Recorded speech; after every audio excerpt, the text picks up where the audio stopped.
amigo invisible del orfanato. No todos los amigos invisibles son fruto de la imaginación. Algunos son ecos de almas que buscan compañía. O quizás algo más oscuro. Lo sé, lo viví. Y cada noche, cuando el silencio se adueña del orfanato Hogar de la Esperanza, en Tijuana, ese recuerdo me asalta con la misma fuerza que el frío de aquel enero de 1995. Yo soy la hermana Guadalupe Pérez, y durante más de 30 años, este orfanato fue mi vida, mi misión. Pero hubo un tiempo en que se convirtió en mi purgatorio personal, un lugar donde lo inexplicable se enraizó en la inocencia de los niños. Todo comenzó de forma sutil, casi imperceptible, como una brisa helada que se cuela por una rendija. Los niños, pequeños y vulnerables, empezaron a hablar de un amigo invisible. Al principio, lo atribuí a la fantasía inherente a la infancia, a la necesidad de crear compañeros en un lugar donde la soledad acecha en cada esquina. «El amigo juega con nosotros por las noches», decía la pequeña Sofía, una niña de ojos grandes y profundos que siempre parecía ver más allá de lo evidente. «¿Nos deja regalos?», añadía Miguel, mostrando una pequeña piedra pulida que extrañamente no reconocía de nuestro patio. Enero de 1995. Las madrugadas en Tijuana son frías, con una humedad que cala hasta los huesos. El orfanato, un edificio antiguo de paredes gruesas y pasillos largos, crujía bajo el peso del tiempo y del viento. Yo, con mis 55 años a cuestas, me levantaba cada noche a la 1 de la madrugada para hacer mi ronda habitual. Revisaba las habitaciones, me aseguraba de que todos durmieran y rezaba por cada alma bajo mi cuidado. Fue durante esas rondas cuando los primeros indicios, las primeras anomalías, comenzaron a manifestarse. Una noche, al pasar por el patio de juegos, algo me detuvo. Los columpios que por la tarde habían estado quietos se balanceaban suavemente. No había viento. El aire estaba denso, inmóvil. Me acerqué, sintiendo un escalofrío que no era solo del frío exterior. El movimiento cesó de golpe cuando estuve a pocos metros, como si algo se hubiera percatado de mi presencia y se hubiera retirado. Lo atribuí a un error de percepción, a la fatiga, pero el olor, un leve aroma a tierra mojada, como después de una lluvia repentina, y un tenue rastro de incienso quemado, se mezclaban en el aire. Era un olor que no pertenecía a ese lugar, a esa hora. Los regalos se hicieron más frecuentes. Al principio eran pequeñas baratijas, botones antiguos, canicas de cristal que nadie había visto antes, plumas de aves exóticas, pero luego la naturaleza de los objetos cambió. Una mañana encontré en la cama de Mateo, un niño de apenas 6 años, una pequeña figurilla de barro. Era tosca, pero reconocí en ella una forma prehispánica, una deidad menor quizás. Mi corazón dio un vuelco. ¿De dónde había salido eso? No había nada parecido en el orfanato, ni en las casas cercanas. Pregunté a Mateo, quien con la inocencia de su edad me dijo: «El amigo me la dejó. Dice que es para protegerme». Su voz era tranquila, desprovista de cualquier miedo, como si hablar con una entidad invisible fuera lo más normal del mundo. La inquietud comenzó a instalarse en mí. Mis noches se volvieron más largas, mis rondas más minuciosas. Los columpios no solo se balanceaban, a veces los escuchaba chirriar con fuerza, como si un niño invisible se lanzara con ímpetu hacia el cielo.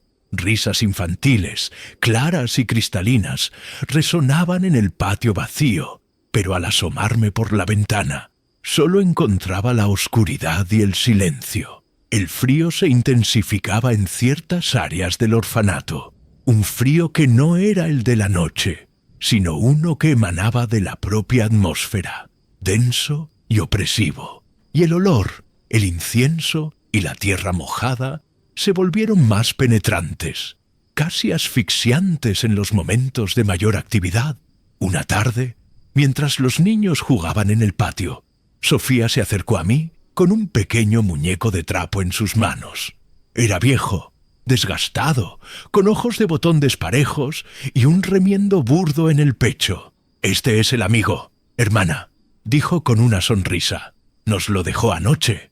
Dice que quiere jugar con nosotros». Tomé el muñeco. Era ligero, inofensivo, pero esa noche, mientras hacía mi ronda, lo encontré en el pasillo, justo frente a la puerta de mi oficina. Lo recogí y sentí algo extraño, un peso inusual, como si el trapo se hubiera vuelto plomo, y un calor sutil, casi imperceptible, emanaba de su interior. Lo dejé sobre mi escritorio, observándolo con una mezcla de curiosidad y creciente temor. Los eventos se precipitaron. Los juguetes de los niños aparecían en lugares imposibles. Un cochecito de madera sobre el tejado del cobertizo, una muñeca sentada en el altar de la pequeña capilla del orfanato, con sus ojos de plástico fijos en el crucifijo. Una noche me despertó un llanto. Corrí a la habitación de los más pequeños. Mateo estaba sentado en su cama, temblando, señalando la ventana. El amigo susurró. Estaba ahí, me estaba mirando. No había nada, solo la oscuridad impenetrable del exterior, pero el aire en la habitación era gélido, y el olor a tierra e incienso era abrumador. Decidí que no podía seguir ignorando lo que sucedía. Hablé con el padre Ricardo, nuestro párroco, un hombre de fe inquebrantable, pero también de mente abierta. Él escuchó mi relato con una seriedad que me confirmó que no me tomaba por loca. Me sugirió rezos, bendiciones, pero en el fondo ambos sabíamos que esto iba más allá de una simple presencia. Había algo antiguo, algo arraigado, algo que se alimentaba de la inocencia y la vulnerabilidad. Una noche, la más terrible de todas, decidí quedarme en el patio de juegos, oculta en la oscuridad de un rincón, esperando. Eran las 2 de la madrugada. La luna llena iluminaba el patio con una luz fantasmal. El silencio era absoluto, pesado, casi doloroso. De repente, un chirrido. El columpio más grande comenzó a moverse, lenta, rítmicamente. Luego, otro y otro. Pronto, los 6 columpios se balanceaban al unísono, como si una docena de niños invisibles jugaran con frenesí. Las risas volvieron, esta vez no tan inocentes. Eran agudas, burlonas, con un eco que me heló la sangre. Podía sentir la presencia, una fuerza invisible que llenaba el espacio, tangible, opresiva. El aire se volvió tan frío que mi aliento se condensaba en pequeñas nubes. El olor a tierra mojada y a incienso era tan intenso que me quemaba las fosas nasales. Entonces lo vi, o más bien lo sentí. En el centro del patio, sobre la arena, apareció el muñeco de trapo. No lo había dejado allí. Estaba erguido, como si alguien lo hubiera colocado con cuidado, y de él emanaba un calor pulsante, una energía oscura que chocaba con el frío circundante. Los ojos de botón parecían brillar en la penumbra. Las risas se intensificaron, girando a mi alrededor, susurrando mi nombre. «Guadalupe, Guadalupe». No era una voz, sino un coro de voces infantiles distorsionadas, como si muchas almas habitaran en una sola. El terror me paralizó. No podía moverme, no podía gritar. Sentí una presión en el pecho, como si una mano invisible me oprimiera el corazón. Los columpios se movían con una violencia desatada, sus cadenas chirriando como lamentos. La arena del arenero comenzó a levantarse en pequeños remolinos, como si pies invisibles corrieran en círculos. Y entonces vi los regalos, pequeñas figurillas prehispánicas, algunas de ellas con formas grotescas, otras con símbolos que no reconocía, comenzaron a emerger de la arena, como si hubieran estado enterradas allí por siglos y ahora fueran desenterradas por una fuerza desconocida. se alinearon en un semicírculo alrededor del muñeco de trapo, formando un altar profano bajo la luz de la luna. Una sombra, más densa que la propia noche, se proyectó desde el muñeco, alargándose y contrayéndose, como una entidad que intentaba tomar forma. Pude sentir su mirada, una mirada antigua, hambrienta. No era un niño, no era un alma perdida que buscaba compañía. Era algo más viejo, algo que había sido invocado, o que simplemente había encontrado en la inocencia del orfanato el lugar perfecto para manifestarse. Los niños, ajenos a lo que sucedía en el patio, dormían en sus camas, pero yo sabía que su energía, su pureza, era lo que atraía a esta cosa. En ese momento de pánico absoluto, solo pude aferrarme a mi fe. Cerré los ojos, recé con todas mis fuerzas, pidiendo protección, pidiendo que esa cosa se fuera. No sé cuánto tiempo estuve así, arrodillada en la oscuridad, con el corazón latiéndome a 1000 por hora. Cuando abrí los ojos, el patio estaba en silencio. Los columpios estaban quietos. El muñeco de trapo seguía allí, pero el calor había desaparecido, y las figurillas prehispánicas habían vuelto a hundirse en la arena, dejando solo pequeños montículos. El frío persistía, y el olor a incienso y tierra mojada era un recordatorio fantasmal de lo que había presenciado. A la mañana siguiente, reuní a los niños. Les hablé de la importancia de la oración, de la luz de Dios. Les pedí que no volvieran a hablar del amigo invisible, que no aceptaran más regalos. Algunos me miraron con extrañeza, otros con una comprensión que me inquietó. Sofía, la pequeña de los ojos profundos, me entregó el muñeco de trapo. «Ya no lo queremos, hermana», dijo con una voz que sonaba más allá de sus años. Lo tomé. Ya no pesaba, ya no emitía calor. Era solo un viejo muñeco de trapo. Lo guardé en un lugar seguro, lejos de los niños, lejos de la luz. Los fenómenos disminuyeron.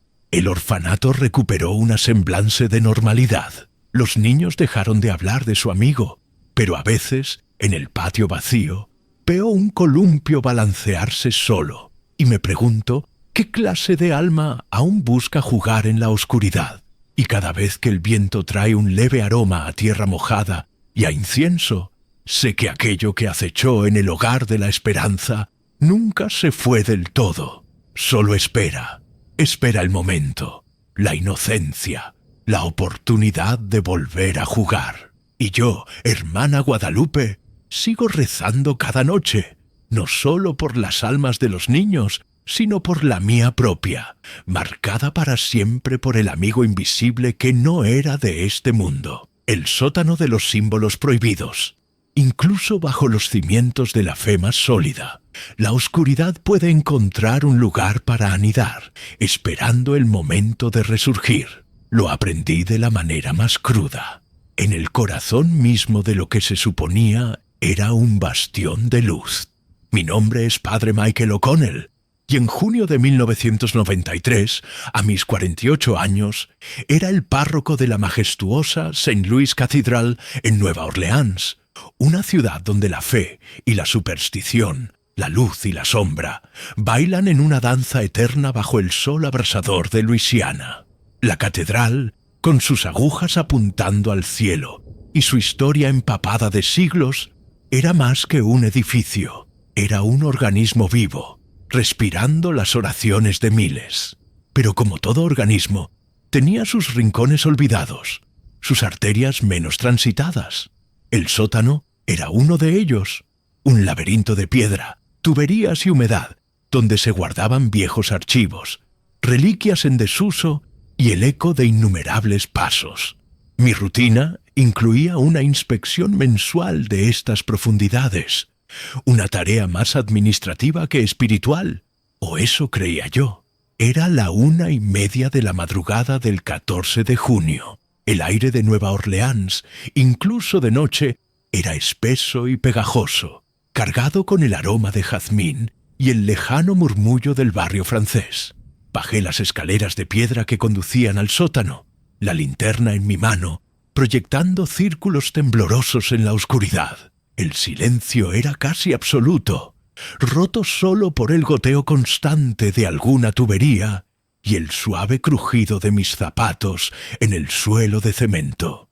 Revisaba los viejos estantes, los armarios empolvados, cuando un detalle inusual captó mi atención. Detrás de una pila de cajas de madera carcomida, noté una sección de la pared que parecía diferente. El mortero era más nuevo, y la piedra no encajaba con el resto de la mampostería original de la catedral. La curiosidad, una fuerza poderosa incluso para un hombre de fe, me impulsó a investigar. Empujé las cajas, revelando un segmento de pared de unos 2 metros de ancho y 1 de alto. Al pasar la mano, sentí una pequeña protuberancia, un saliente. Tiré con fuerza. La piedra se dio con un chirrido seco, revelando no una pared sólida, sino un hueco oscuro. No era una simple grieta. Era el borde de una puerta, ingeniosamente camuflada. Un escalofrío me recorrió la espalda. Una habitación secreta, en el sótano de la catedral. ¿Y por qué nadie me había informado de su existencia? Con un esfuerzo considerable, logré abrir la pesada losa de piedra que servía de puerta. El aire que salió de la abertura era denso, estancado, y transportaba un olor peculiar. No era el moho habitual del sótano, ni el polvo de los siglos. Era un aroma dulzón y metálico, como a sangre vieja y algo más. Algo indefinible y perturbador. Apunté la linterna hacia el interior. La luz se tragó la oscuridad de un pasillo estrecho y corto, que terminaba en otra puerta, esta vez de madera, vieja y desgastada. Un tenue zumbido, apenas perceptible, vibraba en el aire. Abrí la segunda puerta y lo que encontré me dejó sin aliento. La habitación era pequeña, de no más de 3 por 3 metros, sin ventanas, completamente sellada. Pero no era la claustrofobia lo que me oprimía el pecho. Las paredes estaban cubiertas de grafitis, no simples garabatos, sino símbolos. Símbolos vudú, intrincados bebé, que se entrelazaban con pentagramas invertidos y glifos demoníacos que reconocí de antiguos textos sobre ocultismo que había estudiado en el seminario. Eran toscos, pero poderosos, trazados con una sustancia oscura que parecía sangre seca y hollín. La luz de mi linterna danzaba sobre ellos, haciéndolos parecer cobrar vida, retorciéndose en la penumbra. En el centro de la habitación, sobre una pequeña mesa de piedra rudimentaria, descansaba el origen del zumbido y del olor. Era un corazón, no un corazón humano, afortunadamente, pero sin duda el corazón de un animal grande, disecado, de un color marrón oscuro y arrugado, y latía, débilmente, con un pulso rítmico que enviaba una vibración a través del suelo y el aire. Cada latido era acompañado por un suave zumbido, un sonido gutural que parecía emanar de las profundidades de la tierra. El olor dulzón y metálico era aquí abrumador, casi nauseabundo. Mi mano, por instinto, se dirigió a mi cuello, donde siempre llevaba un relicario antiguo. Era una pieza de plata, heredada de mi abuela, con una pequeña cruz grabada. Nunca se abría. Estaba sellado, pero en ese momento sentí un chasquido. Miré hacia abajo. El relicario estaba abierto. En su interior, donde debería haber habido una imagen de la Virgen, solo había una mancha oscura, seca, que parecía sangre. Mi sangre se heló. Un escalofrío recorrió mi espina dorsal, no de frío, sino de una presencia gélida que no era física. Una voz, no una voz audible, sino una que resonaba directamente en mi mente, clara y persuasiva. Michael, has encontrado el secreto, el poder que duerme bajo la cruz. La voz era suave, insinuante, prometedora. No era una voz de trueno, sino un susurro que se deslizaba entre mis pensamientos, buscando una grieta, una debilidad. Sentí una oleada de náuseas y vértigo. El corazón en la mesa pulsaba con más fuerza. Su zumbido se intensificó y los símbolos en las paredes parecieron vibrar, como si estuvieran cargados de una energía latente. Mi mente, entrenada en la teología y la razón, luchó por encontrar una explicación, una broma, un vestigio de algún culto olvidado. Pero la sensación de maldad era palpable, física. Mis manos temblaban. El relicario, abierto, seguía mostrando la mancha de sangre, como un ojo acusador. La voz regresó, más insistente. Imagina el poder, Michael. El conocimiento, la influencia. Conmigo, la fe de tu rebaño será inquebrantable. Tus palabras, ley. Tus milagros, reales. La tentación era sutil, pero potente. No me ofrecía riquezas mundanas, sino una perversión de mi propia vocación, una forma oscura de cumplir mi misión. Retrocedí un paso, luego otro. La habitación parecía expandirse y contraerse. Los símbolos en las paredes se movían en mi visión periférica. El olor a sangre e incienso podrido se hizo casi insoportable. Cerré los ojos, intentando bloquear la voz, la visión. Recé con una desesperación que nunca antes había conocido. El Padre Nuestro, el Ave María, el Credo. Las palabras, al principio vacilantes, cobraron fuerza. Sentí una resistencia, como si la presencia maligna estuviera siendo empujada hacia atrás. El zumbido del corazón disminuyó un poco, y el olor se hizo menos opresivo. Abrí los ojos. El relicario se había cerrado. La mancha de sangre había desaparecido, pero la habitación seguía ahí. Los símbolos, el corazón pulsante. La voz ya no estaba en mi mente, pero sentí su resentimiento, su furia silenciosa. Sabía que no podía dejar esto así. No podía simplemente cerrar la puerta y pretender que no había visto nada. Esto era una profanación, una herida abierta en el corazón de la catedral.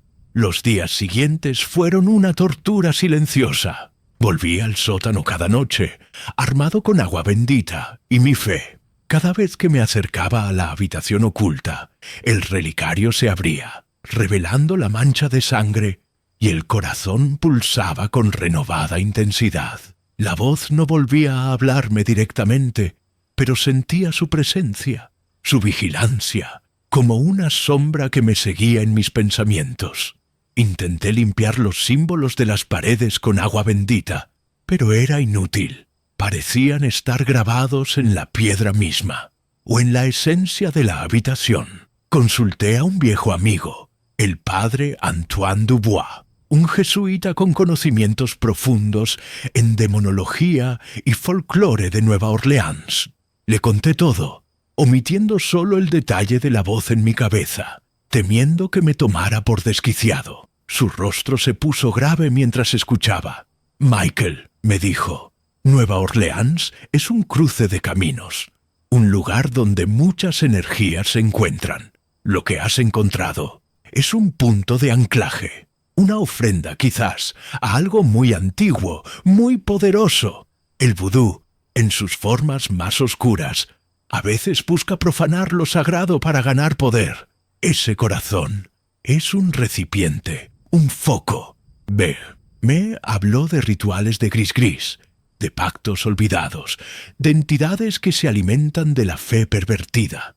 Me advirtió que no intentara destruirlo directamente, que podría liberar algo mucho peor. Decidí que la única manera era sellar la habitación. No solo la puerta, sino la habitación entera. Mi plan era llenarla de concreto, enterrarla bajo la propia catedral y luego bendecir la zona con una ceremonia de purificación. Pedí ayuda a un par de obreros de confianza, hombres de fe que no harían preguntas, solo seguirían mis instrucciones. Les dije que era un problema estructural, una vieja cavidad que necesitaba ser rellenada para asegurar los cimientos. La noche en que sellamos la habitación fue una de las más tensas de mi vida. El zumbido del corazón era tan fuerte que podíamos escucharlo incluso a través de la puerta de madera. El olor era insoportable. Mientras los obreros mezclaban el concreto, yo me paré frente a la entrada de la habitación, con el relicario en mi mano, abierto y mostrando la mancha de sangre. Sentía la furia de la entidad, una rabia fría y antigua que emanaba de la oscuridad. La voz no habló, pero la presión en mi mente era casi insoportable, como si intentara aplastarme. Rocié agua bendita sin cesar, recitando oraciones de exorcismo y protección. Los obreros, visiblemente incómodos por la atmósfera, trabajaron con una prisa febril. El concreto, denso y gris, comenzó a fluir hacia la abertura, llenando el pasillo, luego la habitación. Con cada palada, el zumbido disminuía, el olor se atenuaba y la presión en mi mente se aliviaba. Cuando la última porción de concreto fue vertida y la losa de piedra volvió a su lugar, el silencio regresó. Un silencio diferente, no el silencio de la ausencia, sino el de la contención. Realicé una bendición exhaustiva del área, de la pared, del suelo. Recé por las almas que pudieron haber sido corrompidas, por la pureza de la catedral. El relicario se cerró finalmente, y la mancha de sangre desapareció para no volver. Sentí un agotamiento profundo, pero también una extraña paz. Había contenido la oscuridad, al menos por ahora. Los años pasaron. La vida en la St. Louis Cathedral continuó, con sus misas, sus bodas, sus funerales. Pero la experiencia me cambió. Mis rondas nocturnas por el sótano nunca volvieron a ser las mismas. Siempre me detenía frente a la pared, donde una vez estuvo la puerta oculta, tocando la fría piedra, sintiendo el peso del secreto que guardaba. Sellé la habitación con concreto y bendiciones, pero a veces, en el silencio de la noche, cuando el viento aúlla por los viejos tejados de Nueva Orleans y la humedad se cuela por las rendijas, escucho un leve zumbido que viene del sótano. Un pulso rítmico apenas audible, como si el corazón aún latiera, esperando, paciente, bajo los cimientos de la fe. Y me pregunto, con un escalofrío que no tiene nada que ver con el frío, ¿qué clase de poder oscuro aún reside allí? Y si algún día la oscuridad volverá a encontrar una grieta para resurgir. Las ruinas de los monjes guerreros. La fe puede ser una espada. Y a veces los guerreros de Dios continúan su batalla incluso después de la muerte, protegiendo lo sagrado. Lo digo yo, Padre Jordi Puig, un sacerdote que ha dedicado más de la mitad de su vida a desenterrar los secretos de la historia, a sentir la tierra bajo mis manos y a leer en las piedras los ecos del pasado. A mis 55 años, en aquel septiembre de 1991, creía haber visto casi todo lo que la arqueología y la fe podían ofrecer. Pero Montserrat, esa montaña mágica y mística de Cataluña, tenía aún una lección que impartirme, una que me helaría la sangre y me haría cuestionar los límites entre lo terrenal y lo eterno. Mi pasión siempre fue la arqueología. Desde joven, sentí una conexión profunda con los vestigios de lo que fue, con las historias que la tierra guarda celosamente. Como sacerdote, encontré en esta disciplina una forma de acercarme a la creación divina, de entender la huella del hombre en el plan de Dios. Montserrat, con su monasterio benedictino encaramado en la roca, sus ermitas y sus ruinas antiguas, era mi santuario personal y mi campo de estudio predilecto. En particular, las ruinas del monasterio de San Jeroni, más arriba en la montaña, me fascinaban. Se decía que en ese lugar, siglos atrás, no solo hubo monjes contemplativos, sino también monjes guerreros, defensores de la fe en tiempos de invasiones y conflictos. Septiembre de 1991. El aire de la montaña, incluso en los últimos días del verano, era fresco y limpio, con un aroma a pino y a roca milenaria. Había obtenido un permiso especial para realizar una pequeña excavación exploratoria en San Jeroni. buscando evidencias de esas leyendas de monjes que empuñaban tanto el breviario como la espada. Mis días los pasaba bajo el sol, pero las noches, esas noches de luna casi llena, eran las que me ofrecían la verdadera paz para la reflexión y a veces para el trabajo más delicado, lejos de las miradas de los turistas.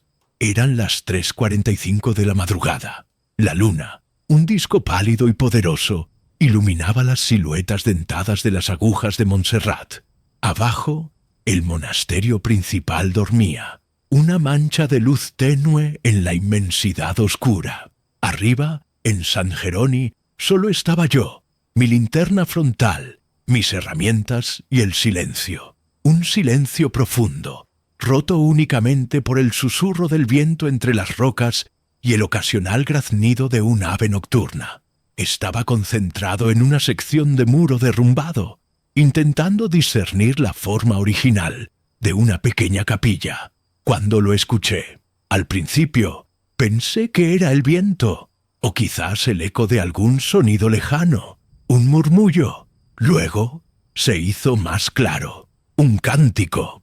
No era una melodía moderna, ni siquiera un canto de iglesia contemporáneo. Era algo antiguo, grave, resonante.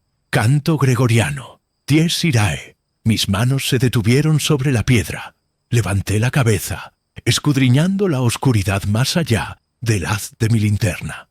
El sonido parecía venir de todas partes y de ninguna, flotando en el aire gélido que de repente me rodeó. No era el frío habitual de la montaña. Era un frío que calaba hasta los huesos. Un frío que traía consigo un olor. Un olor a piedra húmeda, sí, pero también a algo metálico, a hierro viejo y, extrañamente, a incienso rancio. Lo atribuí a la fatiga, a la sugestión del lugar y de la hora. Me froté los ojos, respiré hondo y volví a mi trabajo. Pero el cántico no cesó. Se hizo más nítido, más cercano, como si un coro invisible de voces masculinas se acercara a las ruinas. Podía distinguir las palabras latinas, la solemnidad de la liturgia de difuntos. Mi corazón comenzó a latir con fuerza. No era miedo, aún no. Era una mezcla de asombro y una curiosidad que me impulsaba a entender. Entonces lo vi, una sombra. No una sombra proyectada por la luna o mi linterna, sino una sombra con volumen, translúcida, que se movía entre las ruinas de lo que fue el claustro. Era alta, con una silueta que sugería una capucha y una túnica. Desapareció tan pronto como la percibí, como un parpadeo en la oscuridad. Me quedé inmóvil, conteniendo la respiración. El cántico se intensificó, y con él, el frío. El olor a hierro se hizo más penetrante, casi como si estuviera en un campo de batalla antiguo. Saqué de mi mochila el mapa antiguo de las ruinas que siempre llevaba conmigo.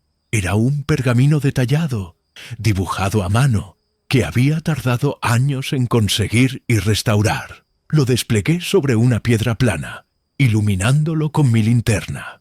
Al hacerlo, noté algo peculiar. En un punto específico del mapa, justo donde había visto la sombra, una pequeña cruz roja de un tenue resplandor apareció y desapareció, como un pulso débil. Mis manos temblaron. Esto no era fatiga. Esto no era sugestión. El cántico se transformó. Las voces, aunque seguían siendo gregorianas, adquirieron un tono de urgencia, casi de batalla. Escuché un sonido que me erizó los vellos de la nuca. El tintineo metálico de armaduras, el roce de cota de malla, el sutil arrastrar de espadas desenvainadas. No era un sonido fuerte, sino etéreo, como si viniera de otro plano, pero inconfundible. Me levanté lentamente, girando sobre mis talones, intentando localizar la fuente. Y entonces aparecieron, no una, sino varias figuras. Eran monjes, sin duda, pero no como los que conocía. Eran translúcidos, como el vapor que se eleva de la tierra fría, pero sus formas eran definidas. Llevaban túnicas oscuras, pero sobre ellas podía distinguir la silueta de armaduras medievales, petos, brazaletes yelmos con viseras bajas, y en sus manos espadas largas, también etéreas, que brillaban con una luz fantasmal bajo la luna. Caminaban con paso firme, sin tocar el suelo, moviéndose entre las ruinas como si el tiempo no existiera, como si estuvieran en una patrulla eterna. El aire se volvió gélido, y el olor a hierro y piedra húmeda era abrumador. Sentí una presión en el pecho, una energía intensa que me envolvía. No era una energía maligna, no buscaba hacerme daño. Era una energía de devoción, de propósito, de lucha. Era la voluntad inquebrantable de hombres que habían jurado defender algo sagrado y que seguían haciéndolo más allá de la muerte.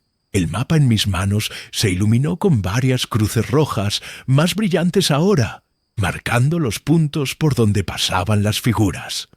Los monjes no me veían, o al menos no me reconocían como una amenaza. Se movían en una formación silenciosa. Sus cánticos ahora eran un murmullo constante, una letanía de protección y vigilancia. Uno de ellos, el que parecía ser el líder, se detuvo frente a lo que fue el altar de la antigua capilla. Levantó su espada etérea, apuntando hacia el cielo, y el cántico se elevó en un crescendo, una poderosa invocación que resonó en mi alma. Sentí que las ruinas mismas vibraban con esa energía.